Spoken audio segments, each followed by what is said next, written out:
ጤና ይስጥልን ክቡራን ተመልካቾቻችን ከሐረሪ ቲቪ የሰዓቱን የአማርኛ ቋንቋ ዜናዎች ይዘን ቀርበናል። ዜናዎቹን እየመራው ነው ያያንቱ አመዳብራችሁ ቆይታ ማድረግ ይሆናል። በቅድሚያም ክልላዊ ዜናዎች የሚከናወኑ የገጠር ኮሪደር ልማት ስራዎች የአርሶ አደሩን ተጠቃሚነት እንደሚያሳድግ የሐረሪ ክልል ርዕሰ መስተዳድር አቶ ኦርዲን በድሪ ተናገሩ። ርዕሰ መስተዳድር አቶ ኦርዲን በድሪ በክልሉ የተከናወኑ የሚገኙ የገጠር ኮሪደር ልማት ስራዎችን ተዘዋውረው ተመልክተዋል። በተለይም ደሴ በዝርዝር ታቀርበዋለች።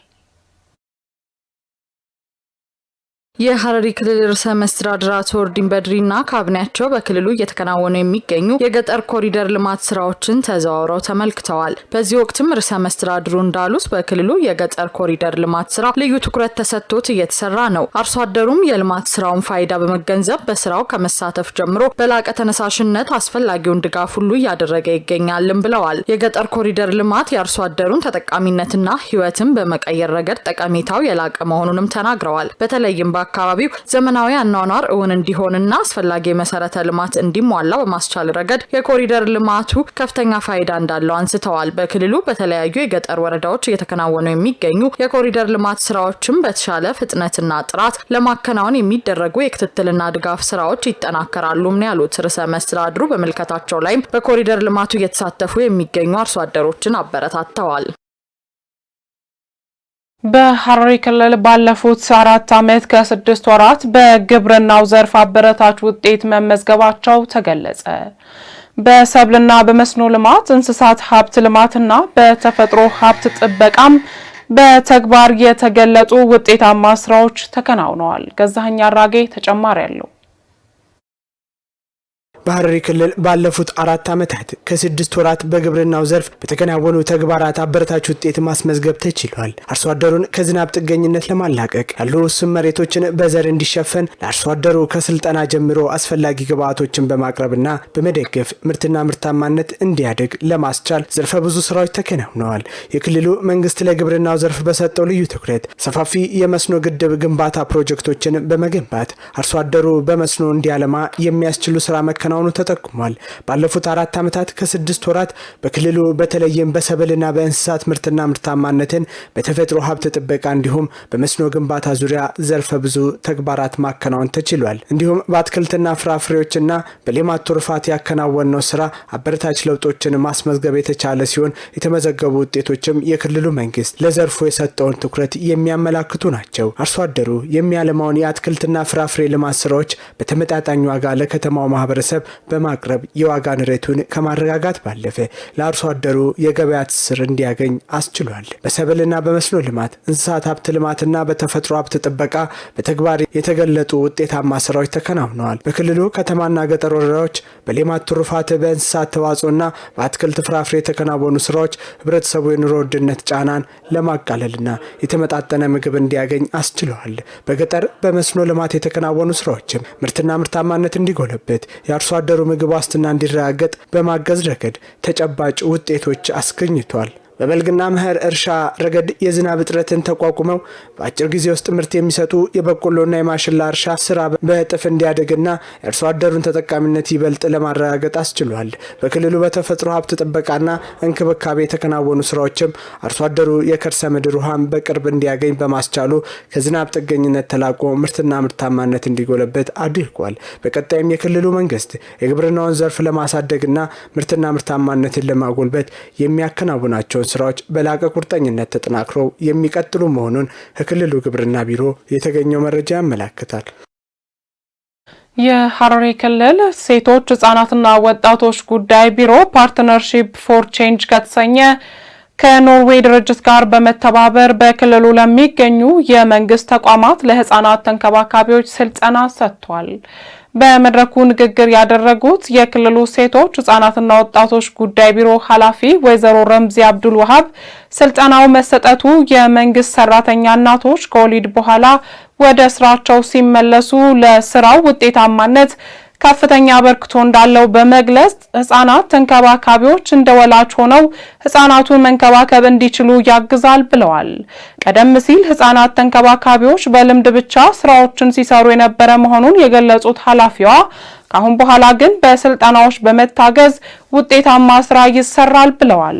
የህፃናት ማቆያ ባለሙያ የሆኑት አቶ ብርሃን ያበራ በበኩላቸው የስልጠናው ዋና ዓላማ ህፃናትን ተንከባካቢዎች የህፃናት ደህንነትንና ሁለንተናዊ እድገት ለማሳካት የሚያበቃቸው ዕውቀትና ክህሎት ማስጠበቅ መሆኑን ተናግረዋል። ሰልጣኞች ከስልጠናው በኋላ የሰለጠኑትን ለሌሎች ህፃናት ተንከባካቢዎች ማካፈል መቻል አለባቸው ሲሉ መልእክት አስተላልፈዋል። ስልጠናው ለ5 ተከታታይ ቀናት እንደሚሰጥ ከመርሃ ግብሩ ለመረዳት ተችሏል። ዘገባውን ያደረሰችን አብስራ አሰግድ ናት።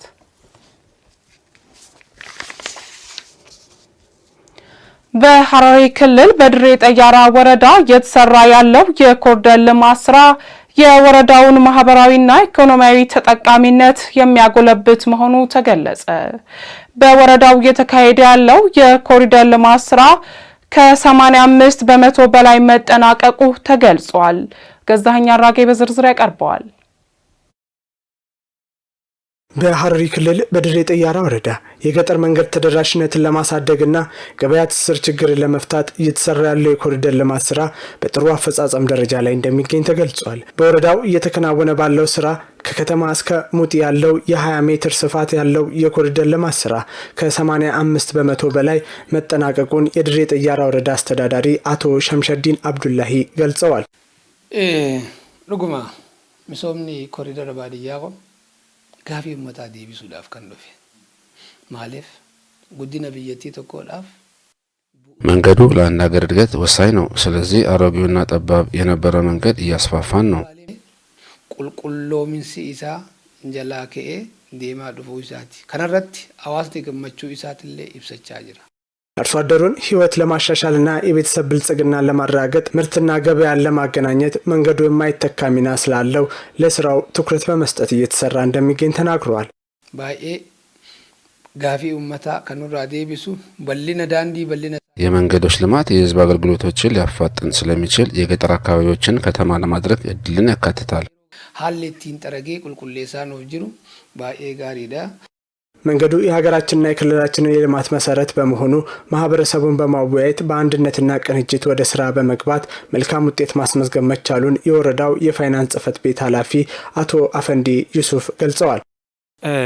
ባየጋሪዳ ዳንዲ ከነጋፈ ጀልቀምኑ ጋፋ ኮሪደር ባዲያ ጀኔ ጀልቀምኑ ጋፋ ዱረ ጀልቀምኑ ኡመኒ አካባቢ ሚደሙት ተፈካት መንገዶች ለህዝቡ ህልውና ወሳኝ ናቸው። ማህበረሰቡንና ገበያውን በማገናኘት ረገድም ትልቅ ሚና ይጫወታል። ስለዚህ ከማህበረሰባችን ጋር በትብብር እየሰራን ነው።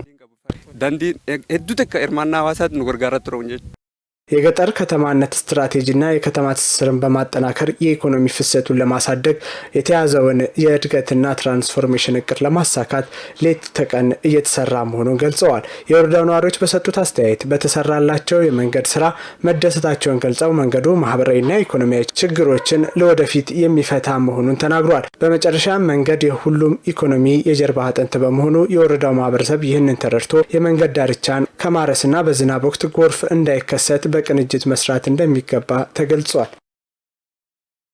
ሀገራዊ የሳይንስ ቴክኖሎጂና ኢኖቬሽን ፖሊሲ ትግበራን እውን ለማድረግ ምሁራን ሚናቸውን ማጎልበት እንደሚገባቸው ተገለጸ። የኢኖቬሽንና ቴክኖሎጂ ሚኒስቴር ከሀሮማያ ዩኒቨርሲቲ ጋር በመተባበር ለዩኒቨርሲቲ ምሁራን በሀገራዊ የሳይንስ ቴክኖሎጂና ኢኖቬሽን ፖሊሲ ላይ የግንዛቤ ማስጨበጫ መድረክ አካሂዷል። ፍቃዱ በላይ በዝርዝር ያቀርበዋል። የኢኖቬሽንና ቴክኖሎጂ ሚኒስቴር ከሀሮማያ ዩኒቨርሲቲ ጋር በመተባበር ለዩኒቨርሲቲ ምሁራንና ለአካዳሚክ ስታፍ በሀገራዊ የሳይንስ ቴክኖሎጂና ኢኖቬሽን ፖሊሲ ላይ የግንዛቤ ማስጨበጫ መድረክ አካሂደዋል። በመድረኩ የተገኙት በኢኖቬሽንና ቴክኖሎጂ ሚኒስቴር የፖሊሲ ስትራቴጂ ዴቨሎፕመንትና አናሊሲስ ዶክተር አበበ ሞላ እንደገለጹት በአሁኑ ወቅት በሀገሪቱ ላይ ያለውን የቴክኖሎጂ የምርምር እድገት ለማፋጠን በሚከናወኑ ተግባራት ምሁራን ሚናቸው የጎላ መሆኑን ገልጸዋል። የሀገራዊ የሳይንስ ቴክኖሎጂና ኢኖቬሽን ፖሊሲ ዓላማ ለማሳካት ምሁራን በማህበረሰቡ ላይ የዘርፉን ሚና በማጠናከር ሚናቸውን ማጎልበት እንደሚገባም ገልጸዋል። ሀገራዊ የሳይንስ ቴክኖሎጂና ኢኖቬሽን ፖሊሲ ግንዛቤን ማስፋት ለዘርፉ ሁለንተናዊ እድገት መሰረት መሆኑንም አመላክተዋል። በሳይንስና ቴክኖሎጂ ዙሪያ የሚወጡ ፖሊሲዎችና ስትራቴጂዎችን ተግባራዊ ለማድረግና ዘርፉን ይበልጥ ውጤታማ እንዲሆን ለማስቻል ምሁራንና የዘርፉ ባለሙያዎች የበኩላቸውን ሚና እንዲወጡም ኃላፊው ጠይቀዋል። የዚህ ዲጂታል 2030 አለ፣ የስታርታፕ ፕሮግራሜሽን አለ፣ የፖሊሲ ማስፈጸሚያ ስትራቴጂ አለ። እነዚህ ነገሮች የሀገሪቱ ላይ ያለውን የምርምር እንቅስቃሴ ከፍ ያደርጋል። የቴክኖሎጂ ትራንስፈር ከፍ ያደርጋል። ኢኖቬሽኖችን ወደ ኢንተርፕራይዞች እንዲገቡ ከኢንዱስትሪ ጋር በትብብር መስራት በደንብ ያሳያል። ኢቭን የበጀት እጥረትን ይቀርፋል። ይሄ ፖሊሲ ያን ጋፕ ይመልሳል የሚል እምነት አለኝ ማለት ነው። ከነዚህ ምሁራን የሚጠበቀው አንደኛ ሂውማን ሪሶርሱን የሰው ሀብት ልማቱን መምራት አለባቸው። ሁለተኛ ሪሰርች ኤንድ ዴቨሎፕመንቱንም ሊድ ማድረግ አለባቸው፣ በበላይነት መምራት አለባቸው። ለዛ ራሳቸውን ማዘጋጀት፣ ራሱን ማብቃት፣ ወደ መሬት መውረድ፣ ወደ ተግባር መውረድ አለባቸው። የሀረማያ ዩኒቨርሲቲ ምርምርና ማህበረሰብ ግንኙነት ምክትል ፕሬዚዳንት ዶክተር ኢሳቅ ዩሱፍ በበኩላቸው መድረኩ የኢኖቬሽንና ቴክኖሎጂ ሚኒስቴር ከሀረማያ ዩኒቨርሲቲ ጋር በመተባበር ለዩኒቨርሲቲ ምሁራንና ለአካዳሚክ ስታፍ አባላት በሳይንስ ቴክኖሎጂና ኢኖቬሽን ፖሊሲ ተግባራ ዙሪያ ግንዛቤን ለመፍጠር ያለመ መሆኑን ገልጸዋል። እንዳያችሁት ሚኒስትሪ ኦፍ ሳይንስና ኢኖቬሽን ሚኒስቴር ዛሬ በሀረማያ ዩኒቨርሲቲ ተገኝቶ ሀረማያ ዩኒቨርሲቲ ሆስት ያደረገው የምስራቁን የዩኒቨርሲቲዎች ኢንዱስትሪዎች የትስስር መድረክን ለመፍጠርና እንደዚሁም ዲጂታልና ቴክኖሎጂን በሀገሪቷ ለማስረጽ የተጀመረውን የመንግስት ኢኒሼቲቭ ለማዳረስ እንቅስቃሴዎች ጀምሯል። ይህ የአዌርነስ ፕሮግራም ነው፣ የማንቃት ፕሮግራም ነው። መንግስት እንግዲህ እንደምታውቁት ብዙ ዲጂታልና ቴክኖሎጂ ጋር የተያያዙ ጉዳዮችን፣ እንቅስቃሴዎችን፣ ኢኒሼቲቮችን ጀምሯል። ምንም እንኳን እንደ ዩኒቨርሲቲ ለሀገር እያደረግን ያለውን አስተዋጽኦ ትልቅ ቢሆንም በዓለም አቀፍ የቴክኖሎጂና ኢኖቬሽን መለኪያ ግን ደረጃችን ዝቅ ያለ ነው እና ያንን ለመቅረፍ እየተወሰደ ያለው ኢኒሼቲቭ የሚያበረታታ ነው። በሀገር አቀፍ ደረጃ ዲጂታል ኢትዮጵያን እውን ለማድረግና ዘርፉን ይበልጥ ውጤታማ እንዲሆን ለማስቻል መድረኩ ትልቅ እገዛ የሚፈጥር መሆኑን ነው ኃላፊው የገለጹት። የሳይንስና ቴክኖሎጂና ኢኖቬሽን ስነ ምህዳር መጠቀም የሚችል ትውልድ ለመፍጠር መሰል መድረኮች ሚናቸው የጎላ መሆኑንም ጠቁመዋል። ዘርፉን በዓለም አቀፍ ደረጃ ይበልጥ ተወዳዳሪ ለማድረግና በተፈለገው ልክ ውጤታማ እንዲሆን ለማስቻል በቅንጅት መስራት ይገባልን ብለዋል። ዩኒቨርሲቲው ከመማር ማስተማር ከማህበረሰብ ተሳትፎ ጋር ተጨማሪ ምርምሮችን ያካሂዳል። እነኛ ምርምሮች የህብረተሰቡን ችግር ፈተው ህብረተሰቡ ላይ ተጽዕኖ ለማሳደር የግድ ሰፖርቶችን ይፈልጋሉ። የአንድ ተቋም ጉዳይ ሳይሆን የሀገር አቀፍ ተቋም የሀገር አቀፍ ተቋሞች ትብብር መኖር አለበት። እነኛ ትብብሮች እንግዲህ አንዱ ለሪሰርች እና ኢኖቬሽን በቁርጠኝነት የተጀመረው የመንግስት ኢኒሼቲቭ በሚኒስትሪ ኦፍ ኢኖቬሽን ቴክኖሎጂ አዌርነስ ፕሮግራም ተሰጥቷል ማለት ነው እና ዩኒቨርሲቲዎች ጅጅጋ ዩኒቨርሲቲ ምስራቁ ያሉት ዩኒቨርሲቲዎች አንድ ላይ ተሰብስበው ይሄንን ፖሊሲ ወደ ስራ የሚያወርዱበት መድረክ ነው የተዘጋጀው ማለት ነው እና ይህ መድረክ ለምንሰራው ስራ ትልቅ አስተዋጽኦ አለው። ለምናበረክተው አስተዋጽኦ ትልቅ ድርሻ ይኖረዋል ማለት ነው። ዩኒቨርሲቲው ከመማር ማስተማር ጎን ለጎን የማህበረሰብ ችግር የሚፈቱ ዘርፈ ብዙ ተግባራትን ያከናወነ እንደሚገኝ ጠቁመው ሆኖም ተቋሙ በቀጣይ ለሚያከናወናቸው ዘመናዊ አሰራሮች መድረኩ ትልቅ አቅም የሚፈጥር መሆኑን ጨምረው ገልጸዋል። በመድረኩም ሀገራዊ የሳይንስ ቴክኖሎጂና ኢኖቬሽን ፖሊሲ ትግበራ ዙሪያ የመወያያ ጽሑፍ ቀርቦ ሰፊ ውይይት ተደርጎበታል።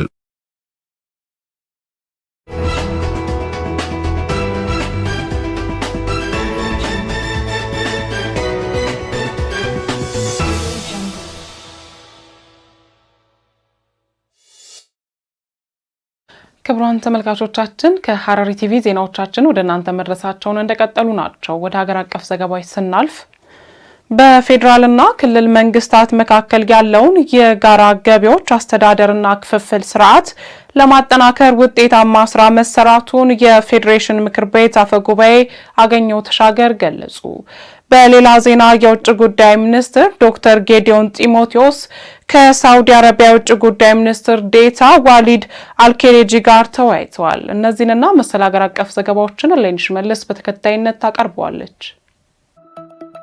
2018 የኢትዮጵያ የውጭ ጉዳይ ሚኒስትር ዶክተር ጌዲዮን ጢሞቴዎስ ከሳውዲ አረቢያ የውጭ ጉዳይ ሚኒስትር ዴኤታ ዋሊድ አልኬሬጂ ጋር ተወያይተዋል። እነዚህንና መሰል ሀገር አቀፍ ዘገባዎችን ለይንሽ መልስ በተከታይነት ታቀርበዋለች። በ2018 በጀት ዓመት ባለፉት 7 ወራት በጋራ ገቢዎች አስተዳደርና ትልፍ ቀመር መሰረት 71.33 ቢሊዮን ብር ለክልሎች ማስተላለፍ መቻሉን የፌዴሬሽን ምክር ቤት አፈ ጉባኤ አቶ አገኘሁ ተሻገር ገለጹ። በፌዴሬሽን ምክር ቤት የድጎማ በጀትና የጋራ ገቢዎች ቋሚ ኮሚቴ ለክልልና ፌዴራል ባለድርሻ አካላት በጋራ ገቢዎች አስተዳደር አሰባሰብና ትልፍ አፈጻጸም ላይ የተደረገ የፋይናንስ ኦዲት ሪፖርትን በማስመልከት ውይይት ተካሂደዋል። የፌዴሬሽን ምክር ቤት አፈ ጉባኤ አገኘሁ ተሻገር በፌዴራልና ክልል መንግስታት መካከል ያለውን የጋራ ገቢዎች አስተዳደርና ክፍፍል ስርዓት ለማጠናከር ውጤታማ ስራ መስራቱን ገልጸዋል። በቅርቡ ተግባራዊ በተደረገው አዲስ የጋራ ገቢዎች ክፍፍል ቀመር መሰረት ማሻሻያ በማድረግ በትግበራ ላይ እንደሚገኝም ተናግረዋል። የገቢዎችና የማዕድን ሚኒስቴርም አዲሱን የጋራ ገቢዎች ክፍፍል ቀመር በመከተል የገቢ ዝውውር ስርዓቱን የሚያፋጥን ዘመናዊ የቴክኖሎጂ ልማት በመዘርጋት ለምክር ቤቱ ውሳኔ ውጤታማነት ከፍተኛ ሚና እየተወጡ መሆኑን አንስተዋል። በፌዴራልና በክልል መንግስታት መካከል በተፈጠረው ጠንካራ ቅንጅት የመጣውን ለውጥ የፌዴራል ስርዓቱንና የለውጡን ግብ የሚያሳካ ነው ብለዋል። የፌዴራልና የክልሎች የጋራ ገቢዎች አካል የሆነው የከፍተኛ ማዕድንና ፔትሮሊየም ልማት ሀብቶች የሚሰበሰበው የሮያሊቲ ገቢዎች ከፍተኛ እድገት ማሳየቱንም ጠቁመዋል።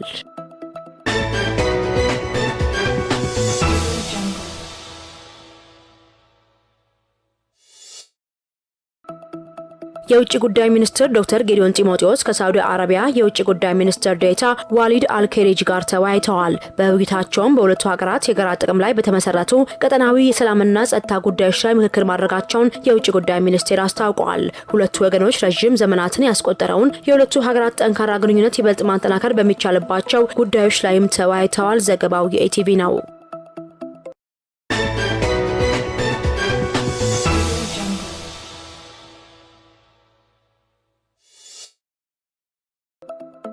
ከተሞች የብልጽግና ተምሳሌት እንዲሆኑ የተያዘው ግብ በተግባር የታየ መሆኑን የከተማና መሰረተ ልማት ሚኒስትር ወይዘሮ ጫልቱ ሳኒ ገለጹ። ሚኒስቴር መስሪያ ቤቱ የ2018 በጀት ዓመት የመጀመሪያ 6 ወራት የዘርፉን የስራ አፈጻጸም ግምገማ በአዳማ ከተማ ተካሂደዋል። ሚኒስትሯ ጫልቱ ሳኒ በመድረኩ እንደተናገሩት ባለፉት ዓመታት መንግስት ለከተሞች ልማት በሰጠው ልዩ ትኩረት ከተሞች የብልጽግናና የማንሰራራት ተምሳሌቱ እየሆኑ መጥተዋል። በከተሞች የተገነባ ያለው የኮሪደር ልማት ከመንገድና መሰረተ ልማት ግንባታ ባለፈ የመንግስት እሳቤዎች እውን መሆናቸውን ያስመሰከረ ና አካታች ልማት የታየበት መሆኑንም አስረድተዋል። የከተሞች ውበትና እድገት የመንግስትና የህዝብ የተቀናጀ ጥረት ውጤት መሆኑን የጠቀሱት ሚኒስትሯ ከተሞችን በማዘመን የዜጎችን የኑሮ ሁኔታ መለወጥ መቻሉን ገልጸዋል። የዜጎችን የምግብ ዋስትና ማሻሻል እንዲሁም ግልጽነትና ተጠያቂነት የሰፈነበት የመሬት አስተዳደር መዘርጋት ውጤት የታየባቸው ተግባራት መሆናቸውን ጠቁመዋል። የመኖሪያ ቤት እጥረትን ለመቅረፍም የግሉን ዘርፍ በማሳተፍና የተለያዩ አማራጮችን በመጠቀም የቤት አቅርቦትን ለማሻሻል በትኩረት የተሰራ መሆኑን መግለጻቸውን ኢቲቪ ዘግበዋል።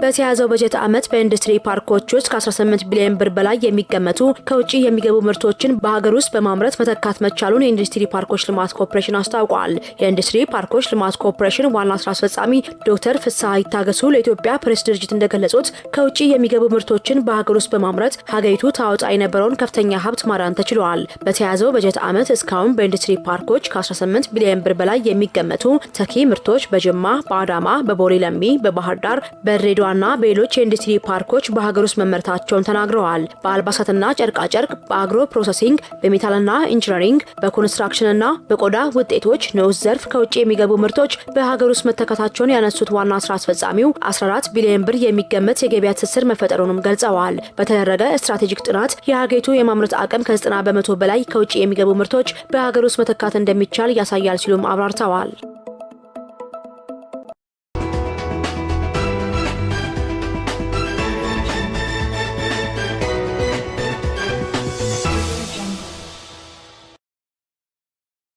ወደ ዓለም አቀፍ ዘገባዎች ስናልፍ ኒጀር የሳህል ሀገራት ጥምረት የሁለተኛ ዓመት ፍኖተ ካርታን አጸደቀች።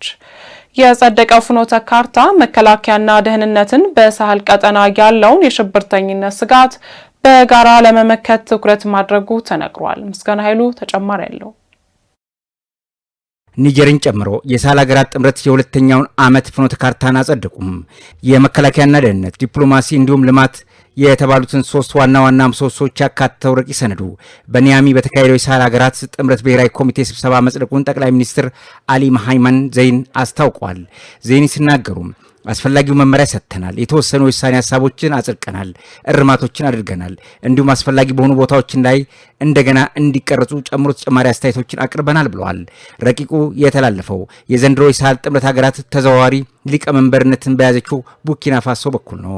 ከየካቲት 17 እስከ 19 ሳህል ሀገራት ጥምረት ከፍተኛ ባለስልጣናትና ሚኒስትሮች የማሊን ውሳኔ ሀሳቦች ለመመርመር ቡርኪና ፋሶ ይሰበሰባሉ። ከዚያም የተጠናከረ ፍኖተ ካርታ ለመጨረሻ ጊዜ እንዲጸድቅ ለሀገራቱ መሪዎች ምክር ቤት ያቀርባሉ። የሳህል ሀገራት ጥምረት ወይም በእንግሊዝኛው ምህጻረ ቃል AES ቀጣይነት ባለው መልኩ ራሱን እያጠናከረ መሆኑን የሚያሳይ ትልቅ እርምጃ መሆኑ ተነግሯል።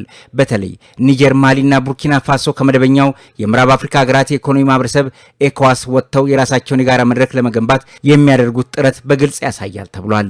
ይህ ጥምረት በአፍሪካ ጂኦፖለቲካ ላይ እያመጣ ያለው ለውጥ በአዎንታዊ የሚያዩ ሀገራት እንዳሉ ሁሉ ጉዳዩን በተቃራኒው ጎን የሚመለከቱትም አልጠፉም። የጥምረቱ ባለቤቶች ግን የውጭ ጣልቃ ገብነትን በመቀነስ ረገድ ያለው ቁርጠኝነት ለቀጠናው አዲስ ምዕራፍ የከፈተ ነው እያሉ ይከራከራሉ። የዩክሬን ፕሬዝዳንት ቮሎዲሚር ዜሌንስኪ ፕሬዝዳንት ፑቲን ሶስተኛውን የዓለም ጦርነት አስጀምረዋል በማለት ወቀሱ። ባለፈው ሳምንት ዩክሬንና ሩሲያ በአሜሪካ አሸማጋይነት ጄኔቫ ውስጥ ድርድር ቢያካሂዱም ውይይቱ ያለ ስምምነት ተቋጭቷል። ዘገባው የቢቢሲ ነው። ባህር ጠንክር በዝርዝር ያቀርበዋል። የዩክሬኑ ፕሬዝዳንት ቮሎዲሚር ዜሌንስኪ ፕሬዝዳንት ፑቲን ሶስተኛ የዓለም ጦርነት አስጀምሯል፣ ወደ ኋላ እንዲመለሱ ማድረጊያው ብቸኛው መንገድ ከፍተኛ የሆነ ወታደራዊና ኢኮኖሚያዊ ጫና ነው ሲሉ ለቢቢሲ ተናግረዋል። የተሸነፉ አለመሆኑን በመጨረሻም ጦርነቱን በዩክሬን አሸናፊነት እንደሚጠናቀቅ የሚገልጹት ዜሌንስኪ ይህንን የተናገሩት ኪየቭ ውስጥ ከቢቢሲ ጋር ባደረጉት ቃለ መጠይቅ ነው። ፑቲን አሁንም ቢሆን እንዳስጀመረው ነው የማምነው።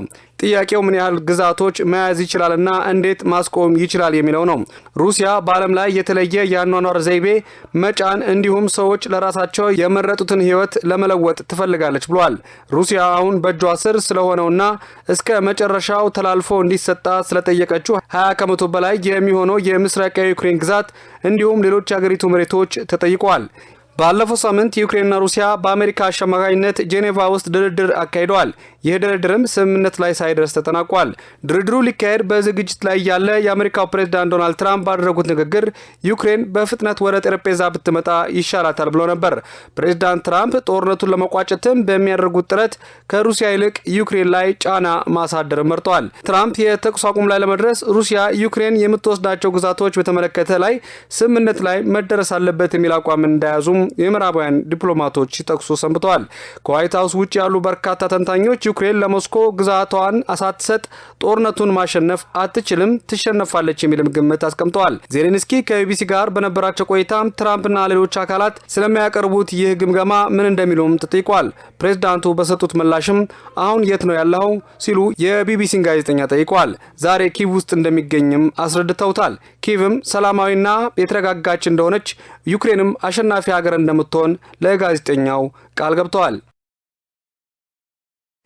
ክቡራን ተመልካቾቻችን ከሐረሪ ቲቪ ለሰዓቱ የነበሩን የአማርኛ ቋንቋ ዜናዎቻችን የተከታተላችሁትን ይመስል ነበር። ከቀሪ የሐረሪ ቲቪ መሰናዶዎች ጋር መልካም ቆይታ